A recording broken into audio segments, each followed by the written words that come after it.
The NFL draft is under a month away, and at this point, it seems more likely than not that not one, not two, not three, but four different quarterbacks will hear their names called in round one. Hell, based on some of the recent reports, speculations, and mock drafts, we could actually see Caleb Williams, Jayden Daniels, Drake Maye, and JJ McCarthy all go one after another and be off the board by the time pick 5 comes along. This brings us to today's question. What are the strengths and weaknesses of each of the big 4 quarterbacks ahead of the NFL draft, and what should we expect from each in Fantasyland in 2024 and beyond? As always, it's a great day to be great. He said it! He said it! Up first, we have presumed number 1 overall pick, USC quarterback Caleb Williams, the former number 8 overall recruit and number 1 dual threat QB from the 2021 recruiting class, has supplied one ridiculous highlight after another, first at Oklahoma and then over these past 2 years at USC. Now, the 2022 Heisman winning campaign was admittedly a bit better than what we saw from Caleb in 2023, but regardless, guys, take that and even take the 2021 year at Oklahoma, and we're looking at one of the game's most efficient throwers of the football, regardless of whatever advanced metric you want to look at, and that's before even considering the style and some of the upside he also provides on the ground as well. This takes us to our first Caleb Williams pro, and that would be pretty ridiculous arm talent, guys. I mean, whether it's rolling to his right, to his left, or just chilling in the pocket, we have seen Caleb really stretch the limits of defenses to all 3 levels of the field, and doing so generally with pretty good ball placement. As the Ringer's Danny Kelly so eloquently puts it, Caleb's arm talent is one of his defining features. He can throw frozen ropes to all 3 levels of the field, he flashes touch on deep shots, and he can get the ball where he wants it to go from pretty much any platform. Whether he's off balance, falling away, getting tackled, or even jumping in the air, he's able to whip the ball downfield with velocity. Sometimes we will see this playmaker gene potentially get Williams carried away, but honestly, other times, guys, I think people just aren't even too attuned with the context of what's going on. Look at this play, for example, against Notre Dame. Yes, there are some open crossers that feasibly we could have seen Caleb take, but guess what? It was 3rd and 20. So yeah, it kind of makes a bit more sense that he would evade some pass rushers, look downfield more, and honestly, this again continues to be one of the biggest pros with Caleb, continuously forcing defenses to account for each and every square inch of the football field on pretty much any given play. This ability to threaten defenses both vertically and horizontally takes us to Caleb's next pro, that being his largely unparalleled escapability. We're not trying to confuse Caleb as the next Lamar Jackson or Justin Fields or anything like that, but just realize we actually saw him post a 4.57 40 and a 4.12 short shuttle coming out of high school, marks that compare very favorably to what Russell Wilson pulled off coming out of Wisconsin. Much like Russ, we will often see Caleb simply use this athleticism to buy himself more time and still win using his arm. That said, you could be mistaken for assuming he's not a threat on the ground by looking at his career 3.3 yards per carry average. In reality, sacks actually do count against a quarterback's rushing yards in college, so removing this from the equation goes to show us just how much fantasy upside Caleb might actually bring to the table on the ground at the next level. I mean, for crying out loud, guys, he had 27 rushing touchdowns in 37 career games, many of which came in absolute style. This is a part of his game that will be much appreciated in terms of real life football, but especially for us nerds and virgins over here in Fantasyland. Sadly, these amazing abilities are also a bit of a double-edged sword, and this does take us to Caleb's con, that being that he is occasionally too big play minded. Now, the fact that USC's defense allowed 28 plus points in 10 different games last season, I think added to this Superman mindset, but it is true, Caleb's performance in terms of preventing sacks when pressured doesn't exactly stack up favorably when looking at some past college prospects. However, if you will notice, also in this not so good portion, you'll see Joe Burrow, who has actually spoken on the topic of sacks before, saying that he finds them a bit overrated, especially ones on 3rd down when you're not taking yourself out of scoring position and you're about to punt anyway. Digging just a little bit deeper into this metric does indeed show that Caleb was both holding the ball longer and taking more sacks on 3rd down relative to 1st and 2nd down. So again, not ideal, but I think that added context does help with the idea that Caleb isn't some complete, merchant of taking sacks when he shouldn't be doing so. So for my overall fantasy takeaway on Caleb Williams, I am treating him as my QB1 from this class, and he's someone that as the QB14 over underdog fantasy, I will be investing in. Yes, we haven't exactly seen rookie quarterbacks completely boom in fantasy over the years, but Caleb will be in a surprisingly good offensive environment with DJ Moore and Keenan Allen, and also has some of the prerequisites that we've seen from past high performers, that being he'll be a week 1 starter and does boast some rushing upside. Up next, we have, at this point, the kind of assumed QB2, LSU signal caller Jayden Daniels, the reigning Heisman Trophy winner who, yes, did spend the first 3 seasons of his career at Arizona State, but has since been absolutely spectacular at LSU, posting elite counting and efficiency numbers as a passer, in addition to what he brings to the table on the ground. I'm not going to sit here and call him Lamar Jackson, but we have heard that comp quite a bit, and honestly, when you see some of these breakaway runs he's had, specifically against Florida, with the speed that he's been able to put out there, you can see why people would draw that conclusion.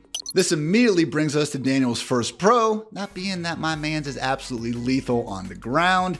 We can look at his past 4 collegiate games specifically, his career missed tackles force rate, the explosive run rate, and you're going to see him comp very favorably to some of the single best rushers at the NFL level. I really think that we are looking at someone that will be a top 5 rushing producer at the next level the second he steps on a football field. Yeah, he's that good. Just for the love of God, Jayden, take some better care of yourself. As Yahoo's Nate Tice noted, there's a bit of a Johnny Knoxville element to his game, and you would see the LSU star get absolutely obliterated at least once or twice during any given game. Now, he is capable of sliding, unlike an early career RG3, for instance, but yes, when you have that thin frame, gotta be a bit more careful, even if you are capable of running away from pretty much anyone on a football field. Because of this elite rushing ability, you might assume that Daniels is one of these one read then take off quarterbacks, but in reality that couldn't be further from the truth, and it takes us to our second pro, that being that Daniels is very willing to work through his progressions and win from the pocket. And you don't just have to take my word for it. Listen to NFL.com's OG Lance Zierlein, who noted that, however, teams must also recognize that Daniels has no issues sitting in the pocket and working through progressions as a platform thrower with good mechanics and footwork. Daniels possesses the football intelligence to get himself protected and take care of the football with quality decision making. He's an accurate passer over the first 2 levels and throws with anticipation to slice and dice zone coverages. While many have pointed to Daniels' very low rate of throwing into the intermediate areas of the field as a negative, there are still plenty of examples of him doing so at a high level, and honestly, when he got Malik Neighbors and Brian Thomas winning on the outside so consistently, I think it makes sense why he would favor some of those slot fades and different routes that, again, reminder, led to the #1 scoring offense in all college football last year. Of course, we can't have it all, and this does bring us to Daniels' biggest con in my opinion, that being his overall lack of off-script goodness as a passer.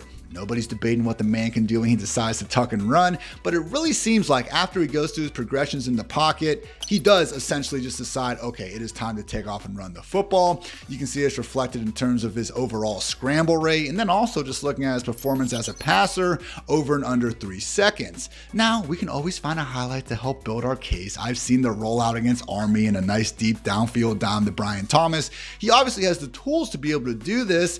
That said, the pressure to sack rate is very concerning and is in a comp group littered with busts, and it's even more concerning when, remembering that this is actually an older quarterback prospect we're talking about. There is a chance that Daniels is already maxed out in terms of his progressions, and that will be problematic at the next level when he's facing defenses that he probably won't be able to run away from with quite as much success. So in terms of my overall fantasy outlook, I am going with the QB2 badge for Daniels in 2024 specifically, thanks to the likelihood that we do see him tuck and run the ball more than any other year 1 signal caller, although I do prefer Caleb Williams and Drake Maye ahead of Daniels in Dynasty Land, and I'll get into why right now. This, of course, takes us to the aforementioned Drake Maye coming out of North Carolina, where, Yes, we have seen some NFL busts emerge in the form of Mitchell Trubisky and Sam Howell over the years, but I would caution about being too much of a helmet scouter here. Maye, during his time at North Carolina, presented both upside as a passer and rusher, despite not exactly being dealt the best hand in terms of an offensive environment. Specifically, looking at Maye versus the other Big Six quarterbacks in this draft class, he had the worst supporting cast in terms of combined PFF rushing, receiving, pass blocking, and run blocking grades, basically everything that didn't have to do with pure passing. This brings us to Maye's first pro, that being his ability to thrive from the pocket, and we have several different PFF stable metrics to go ahead and show this point.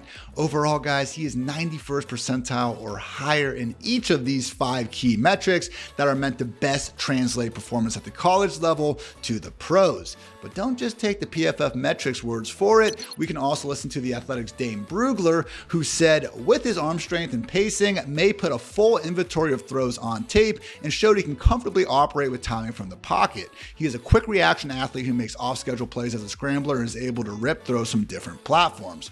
Personally, the thing that stuck out to me the most while watching the film was that we got some baby Big Ben pump fakes going on here. The fact that Maye, as just a 21-year-old, is already showing the ability to manipulate coverages with pump fakes and different maneuvers in the pocket is a great sign for his future development and ultimate upside as a pro.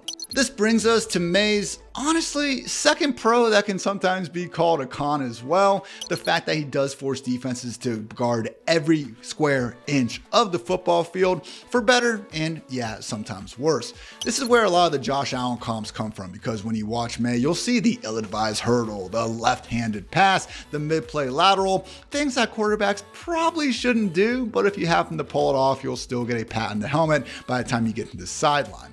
With Maye, at the end of the day, he has a howitzer for a right arm, and that's reflected with some of the best deep ball passing marks in all of college football during his time at North Carolina.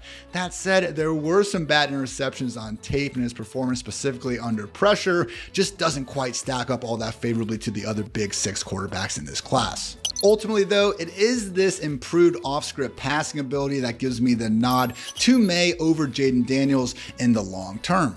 Remember, guys, having an extra 2 years of college football experience in Daniels' case really does help a lot. I do think by the time 2026 and 2027 comes along, he will be the better overall NFL QB. So right now, I do believe Maye is closer to QB1 than QB3. And in fantasy land, he presents probably the best value of all 3 at the moment, thanks to this sneaky solid rushing upside.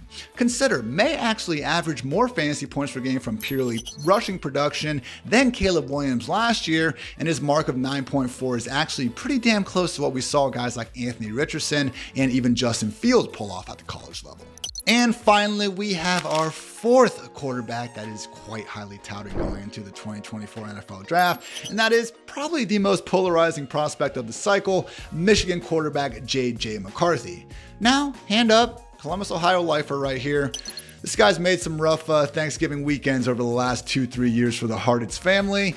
That said, guys, look, he is a stud, all right? Former 5-star recruit. He finished his career at IMG Academy, for crying out loud, and he just turned 21 in January. This isn't some Stetson Bennett game manager who just happened to play 7 years of college football we're talking about.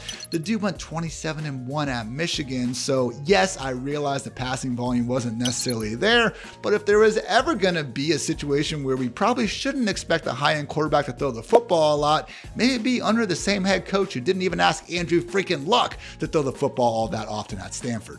So yeah, without all that pass volume, why do NFL scouts seem to love McCarthy so much? I think there are 2 key pros that describe just this. First, McCarthy's borderline wizardry on third downs. I mean, holy freaking shit, guys. You look at some of what he was able to pull off relative to both current and past top QB recruits, and he's in a freaking spear of his own. 10.9 yards per attempt on 3rd and 6 or longer throughout his collegiate career. That is absolutely bonkers. But also the fact that McCarthy is one of these guys who is willing to throw the ball over the middle of the field, a common critique that we have seen with some of the other top quarterbacks in the class. As Underdog Fantasy's Hayden Winks has brilliantly pointed out, some of the more common in-breaking routes, the crossers, the digs, things of that nature, we've actually seen McCarthy throw at a higher level than some of these other quarterbacks, despite his overall passing volume not quite being on the same level. For someone without a lot of volume, we do still have examples of him making some ridiculous throws in high leverage situations. For example, this 3rd and long toss against Ohio State that still pisses me off because turn your freaking head around 2-5 and we could have had a game-changing interception. And also, I think Denzel Burke had that ball in the end zone. Anyway, an even better throw actually came in the college football national championship against Washington. That again shows that when given the benefit of a clean pocket, McCarthy is not only adept, but also more than willing to throw the ball into tight windows over the middle of the field. And this takes us to the primary and much discussed con in McCarthy's game. We just don't have much volume of him throwing the football. Only 6 career games with 30 plus pass attempts pales in comparison to the other top quarterbacks. And overall, guys, he only threw 34 pass attempts in the 4th quarter last season and just 110 in the second half. So theoretically, why, if you had such a great quarterback, would you not ask him to throw the football more often? Again, I do think it's the reality that the Michigan defense only gave up 28 or more points in one of his 28 career starts, and the reality that they had a pretty damn good run game as well. Yeah, why would you fix it when it wasn't broken? Regardless, though, there are still some questions about how McCarthy's game will translate at the next level when he's not put in such a cozy offensive environment with consistently positive game scripts. This brings us to McCarthy's fantasy outlook, and I will be rolling with him as the QB4 in this class from a pure fantasy perspective. I could see long-term moving him up ahead of Daniels because, again, I do think that age plays a pretty significant factor in trying to think ahead to the future development. But that said, just didn't see enough rushing production from McCarthy in college in order to warrant putting him up in that Caleb, Maye, and Daniels tier. The man's fast, like he can create off script. I'm not trying to say he's stuck in the pocket or anything like that. Allegedly ran a 4.48 40 before the 2023 season started. So maybe he does have some untapped potential there. That said, still a fairly skinny frame other than the 20-pound weight he apparently hit underneath his shirt during his NFL Combine weigh-in. Just kidding. Chill out, Michigan fans. But yeah, overall, guys, we could see McCarthy rise in a major way if he lands in a cozy situation, such as with the Minnesota Vikings having Justin Jefferson and Jordan Addison around him. But I do think of all these quarterbacks, McCarthy is probably the one that would benefit most from having a year or two to sit and learn before hopefully emerging as an even better version of himself down the road.